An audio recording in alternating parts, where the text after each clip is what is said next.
اعوذ باللہ من الشیطان الرجیم بسم اللہ الرحمن الرحیم فلا تعجبك اموالهم ولا اولادهم انما يريد الله ليعذبهم بها في الحياة الدنيا وتزهق انفسهم وهم كافرون ويحلفون بالله انهم لمنكم وما هم منكم ولكنهم قوم يفرقون لو يجدون ملجأ او مغارات او مدخلا لولوا الیہ وهم یجمعون۔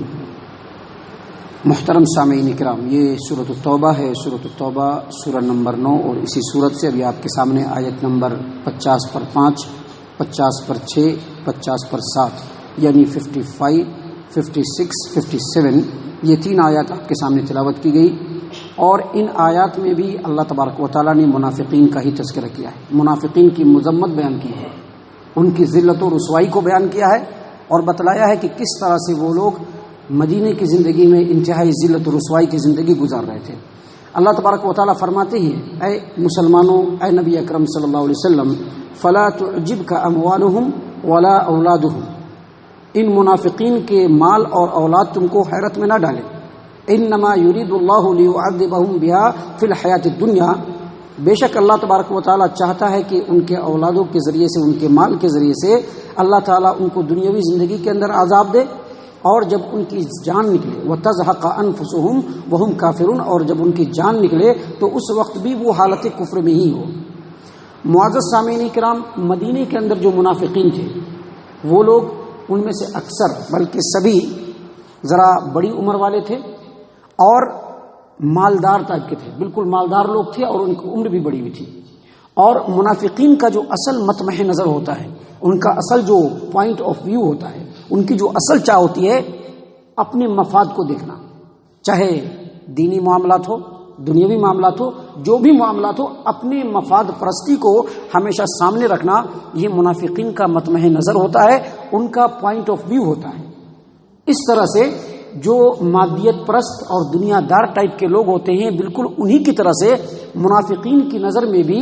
عزت اور مرتبے کا جو اصل معیار ہوتا ہے وہ اولاد اور مال و دولت کی فراوانی۔ لیکن مدینے کے منافقین کے ساتھ سب سے بڑا مسئلہ یہ بن گیا کہ ان کے جو اولاد تھے وہ سب کے سب اسلام قبول کر لیے، جتنے بھی منافقین تھے ان کے اولاد اسلام قبول کر لیے۔ وہ اسلام یا وہ مسلمان بن گئے کہ جس کی نظر میں عزت اور مرتبے کا جو معیار ہوتا ہے وہ منافقین سے بالکل ڈیفرنٹ تھا۔ مسلمان اور اسلام کی جو نظر میں عزت اور جاہ کا جو معیار ہوتا ہے وہ منافقوں سے بالکل ڈیفرنٹ ہوتا ہے۔ ان کی نظر میں جو جس قدر اللہ اور اس کے رسول کا شیدائی ہوگا، جو جس قدر اللہ اور اس کے رسول کا مطیع و فرما بردار ہوگا، اسلامی سماج و معاشرے کے اندر وہی زیادہ معزز ہوگا، وہی زیادہ مکرم ہوگا۔ اس نظریاتی اختلاف کی وجہ سے یہ جو منافقین تھے وہ اپنے اولاد کی نظر میں ہی دنیا میں ذلیل و رسوا ہوئے، اور چونکہ ان کے اندر ایک خود پرستی تھی۔ خود پرستی کیا تھی کہ ان کو کسی بھی طرح سے مال چاہیے، کیا بھی ہو مال ہونا، اور دوسرا کیا بھی نہیں ہونا، مال ہونا، جیسے بھی ہو اپنا مفاد، اپنی روٹی پکتی رہنی چاہیے۔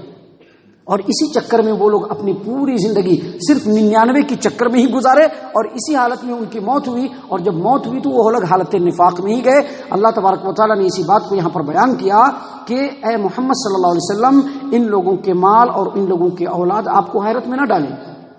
ان کے پاس اگر مال ہے اور ان کے پاس اگر اولاد ہے تو اللہ چاہتا ہے کہ انہی مالوں کے ذریعے سے ہی، انہی اولاد کے ذریعے سے ہی ان کو پٹوائے، دنیا میں ان کو عذاب دلوائے، اور جب یہ مرے تو اللہ یہ چاہتا ہے کہ حالت نفاق میں ہی ان کی موت ہو۔ یہاں پر میں ایک بات واضح کر دوں کہ اللہ تبارک و تعالیٰ نہیں چاہتا ہے، اللہ تبارک و تعالیٰ کب چاہتا ہے؟ جب بندہ ہدایت کی زندگی کو گزارنا چاہتا ہے، اللہ چاہتا ہے کہ ٹھیک ہے جاؤ ہدایت کرو۔ اگر بندہ اللہ تبارک و تعالیٰ کی ہدایت کو سامنے دیکھتے ہوئے بھی نفس پرستی کی زندگی گزارنا چاہتا ہے، اللہ چاہتا ہے ٹھیک ہے جاؤ اسی میں چلے جاؤ، اسی طرف جاؤ تم۔ تو اللہ تبارک و تعالیٰ نے اسی بات کو یہاں پر بیان فرمایا کہ اللہ تو یہ چاہتا ہے کہ ان کے مال اور ان کے اولاد کے ذریعے سے ان کی دنیا کی زندگی میں ان کو سزا دلائے، اور اللہ یہ بھی چاہتا ہے کہ جب ان کی جان نکلے، جب ان کی روح نکلے تو یہ حالت کفر میں ہی مرے، اور منافقوں کو نفاق کے علاوہ کوئی دوسرا عقیدہ نصیب نہیں ہوگا۔ معزز سامعین کرام، آگے اللہ تبارک و تعالیٰ نے مزید منافقوں کی ذلت و رسوائی اور ان کی جو ہے مذمت بیان کرتے ہوئے اللہ فرماتے ہیں وَيَحْلِفُونَ بِاللَّهِ إِنَّهُمْ لَمِنْكُمْ، یہ جو منافقین ہیں یہ قسم کھاتے ہیں اللہ تبارک و تعالیٰ کی کہ اے مسلمانوں ہم تمہارے ساتھ ہیں، وما ہم منکم، لیکن یہ منافقین آپ کے ساتھ نہیں ہیں، ولکنہم قوم یفرقون، لیکن یہ لوگ ڈرپوک ہیں، ڈرپوکلے ٹائپ کے آدمی ہیں۔ مطلب کیا ہے؟ مطلب یہ ہے کہ مدینے کی زندگی میں جو منافقین تھے، مدینے کے اندر جو منافقین تھے، وہ اپنی زندگی بڑی ہی ذلت و رسوائی سے گزار رہے تھے، بہت ڈر ڈر کے گزار رہے تھے، کیونکہ ان کو اسلام پسند نہیں تھا۔ وہ لوگ کفر کو اپنے دل سے پسند کرتے تھے، لیکن چونکہ اللہ تبارک و تعالیٰ اسلام کو برتری دے رہا تھا، ایک برتر قوت بن کر کے اسلام مدینے کے اندر بالکل اسٹیبلشڈ ہو گیا تھا، اگر یہ لوگ مدینے کے ماحول میں رہ کر کے اگر کفر کا اعلان کرتے، کفر کا اظہار کرتے، تو مسلمانوں سے نہیں بلکہ اپنے اولاد کے ہاتھ سے پٹتے وہ لوگ، چونکہ ان کے اولاد خود مسلمان ہو گئے تھے اور پکے سچے مسلمان، ایسے مسلمان کہ ایک منافق باپ جب رسول اکرم صلی اللہ علیہ وسلم کی شان میں گستاخی کرتا ہے تو اس کا بیٹا یہ نہیں دیکھتا کہ ہمارا باپ ہے، جانے تو بول دیا تو کیا ہوا، نہیں، جیسا کہ آج کل ہمارے اندر ہے، حق بات ہمارے سامنے ہوتی ہے اور دوسری طرف ہمارا رشتہ دار اگر باطل پر ہوتا ہے تو ہم حق بات کو چھوڑ دیتے ہیں اور اپنے رشتہ دار کا ساتھ دیتے ہیں۔ یہ ہمارے اندر ہے، یہ ہے ہمارے اندر، ہم نے اس چیز کو بھرپور تجربہ کیا ہے، مشاہدہ کیا ہے کہ ہمارے اندر ہے یہ بات کہ حق ایک طرف ہوتا ہے اور ہمارا رشتہ دار اگر باطل پر ہوتا ہے تو ہم حق کو لات مارتے ہیں اور اپنا جو رشتہ دار ہے وہ باطل پر ہوتا ہے اس کا ساتھ دیتے ہیں۔ معزز سامعین اکرام، وہ ایسے مسلمان تھے کہ باپ نے اگر محمد عربی صلی اللہ علیہ وسلم کے شان میں گستاخانہ کلمات کہے اور اسلام کے شان میں گستاخانہ کلمات کہے، ناحق بات کو اپنی زبان پر لایا تو مدینے کے دروازے پر کھڑے ہو گئے کہ تو ہمارے رسول کو ذلیل کہتا ہے، تو مدینے کے اندر داخل نہیں ہوگا، کیونکہ نبی اکرم صلی اللہ علیہ وسلم عزت والے ہیں، وہ مدینے کے اندر داخل ہوں گے۔ جب تک نبی اکرم صلی اللہ علیہ وسلم نہیں چاہیں گے تو میرا باپ رہے چاہے کوئی رہے، تو مدینے کے اندر داخل نہیں ہو سکتا ہے۔ وہ ایسے مسلمان تھے، لہذا ایسے مسلمان بیٹوں کی موجودگی میں اگر یہ لوگ کفر کا اظہار کرتے تو مسلمانوں سے نہیں اپنے بیٹوں کے ہاتھوں سے پٹائی کھاتے، لہذا وہ لوگ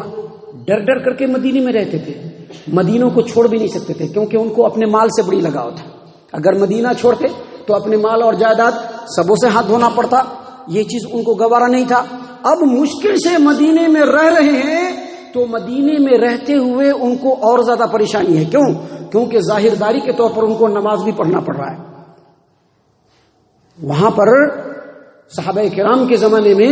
نبی اکرم صلی اللہ علیہ وسلم کے زمانے میں جو ماحول تھا اس میں جو نماز پڑھنے نہیں آیا وہ مسلمان نہیں ہے، جو نماز پڑھنے مسجد میں نہیں آیا وہ مسلمان نہیں ہے۔ آج ہماری طرح سے نہیں کہ ہم نماز کو سیکنڈری درجہ دیتے، نہیں، منافقین اس ڈر سے مسجد میں آتے تھے کہ کہیں ان کو مسلمانوں کے سب سے خارج نہ کر دیا جائے۔ آج ہمارے ہاں بے شمار لوگ نماز نہیں پڑھتے ہیں، جو لوگ نماز پڑھتے ہیں ان کی نظر میں بھی نماز کی اہمیت نہیں ہے، ظہر اثر مغرب عشاء پڑھ رہے ہیں تو فجر غائب ہے، فجر ظہر اثر پڑھ رہے ہیں تو عشاء غائب ہے، بہت ساری اپنی پریشانیاں ہیں، بہت سارے اپنے معاملات ہیں، بہت ساری اپنی نفس پرستیاں ہیں، بہت ساری اپنی دنیا داریاں ہیں، اسی کے پیچھے ہم لوگ پڑے ہوئے ہیں۔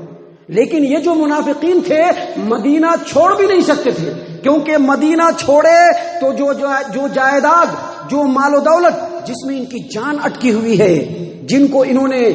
10-20 کر کے، جن کو انہوں نے دس دیٹ کر کے، جن کو انہوں نے حلال و حرام کر کے کمایا ہے، اس جائیداد سے ہاتھ دھونا پڑے گا۔ اور جب مدینے میں رہ رہے ہیں تو بڑی مشکل سے رہ رہے ہیں، کیونکہ ظاہرداری کے طور پر نماز بھی پڑھنا ہوگا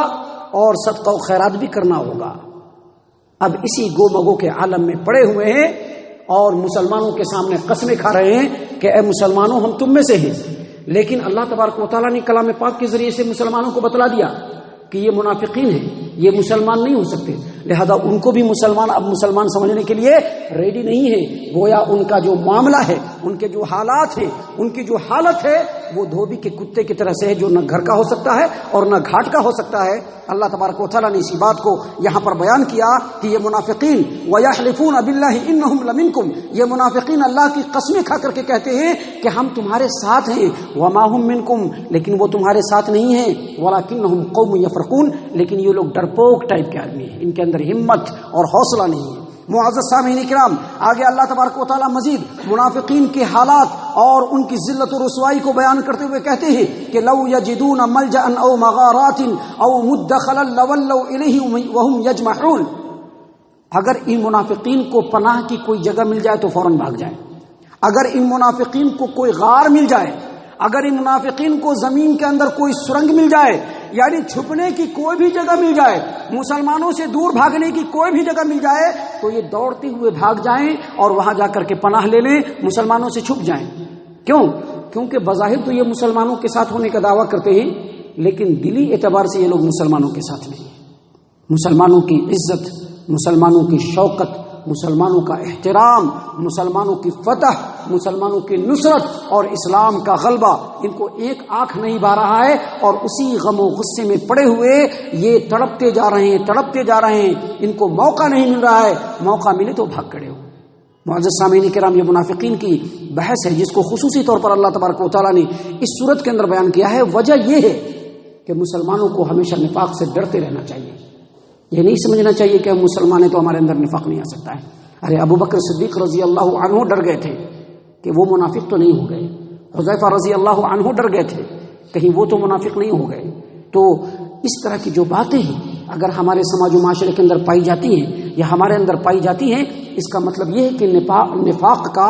وجود اور نفاق کی رمق ہمارے اندر موجود ہے. اس کو دور کرنے کے لیے ہمارے سامنے صرف ایک ہی رستہ ہے، اللہ اور اس کے رسول کے فرمان کی بالکل دل کی آمادگی کے ساتھ اتباع کرنا. قرآن اور حدیث کی جتنی آدمی اتباع کرے گا بالکل خالص ہو کر کے، نفاق اس کے دل سے اتنا ہی جاتا جائے گا، ختم ہوتا جائے گا، اور جتنا اس سے دور بھاگے گا نفاق دلوں کے اندر جڑ پکڑتا جائے گا. انہی وجہوں سے اللہ تبارک و تعالیٰ نے اس سورت کریمہ کے اندر خاص طور سے منافقوں کا تذکرہ کیا ہے. اللہ تبارک و تعالیٰ سے ہم دعا کرتے ہیں کہ اللہ تبارک و تعالیٰ ہم تمام کو کفر و نفاق سے محفوظ رکھے. اللہ تبارک و تعالیٰ ہمیں کفر و نفاق سے اپنی پناہ میں لے لے. اللہ تعالیٰ ہم تمام مسلمانوں کے ساتھ خیر و بھلائی کا معاملہ کرے. ہم تمام مسلمانوں کو صحیح معنوں میں مومن اور مسلمان بنائے. صحابہ کرام کے اسوہ حسنہ کو اپنانے کی توفیق عنایت فرمائے. جنت الفردوس میں جگہ عطا فرمائے. اے اللہ ہم تمام کو جہنم سے پناہ دے. اے رب العالمین ہم تمام کو جہنم سے پناہ دے. اے مالک الملک ہم تمام کو جہنم سے پناہ دے. آمین یا رب العالمین. وما علینا الا البلاغ المبین.